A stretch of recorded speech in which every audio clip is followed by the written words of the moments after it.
এরপরে প্রশ্ন হলো শবে বরাতের করণীয় বর্জনীয় সম্পর্কে জানতে চাই।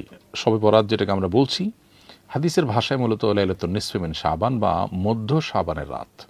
এই মধ্য শাবানের রাত, এ রাতের করণীয় বলতে আল্লাহ তাআলা এ রাতে বান্দাকে সাধারণ ক্ষমা ঘোষণা করেন হিংসুক এবং যারা শিরকে লিপ্ত সে সমস্ত মানুষগুলো ছাড়া।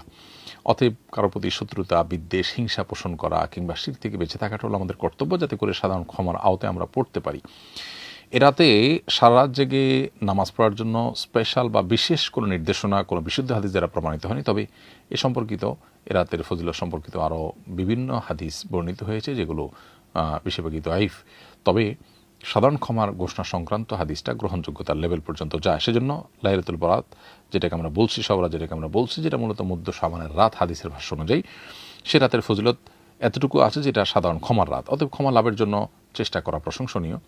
কিন্তু এর বাইরে মন গড়া অনেক বিষয় আছে যেগুলো এই রাতকে ঘিরে আমাদের সমাজে হয়ে থাকে। হালুয়া রুটি থেকে নিয়ে পটকা বা আতশবাজি করানো, পটকা ফুটানো, আতশবাজি করা, তারপর আলোকসজ্জা করা, অনেক মসজিদ, অনেক দিনই প্রতিষ্ঠান আলোকসজ্জা করা হয়। এগুলো আমাদের কালচারের সাথে মিশে গেছে, যদিও কোরআন হাদিসে এগুলো করার জন্য কোনো নির্দেশনা আমাদেরকে দেওয়া হয়নি। এগুলোকে ইবাদত মনে করে আমাদের করা উচিত হবে না, কারণ বিদআতের যে কনসেপ্ট শরীয়তের, সেই কনসেপ্টের আলোকে এগুলো আমরা করতে পারি না, বরং আমরা আল্লাহর কাছে সাধারণ ক্ষমা লাভের জন্য চেষ্টা করতে পারি। জাস্ট এটুকু।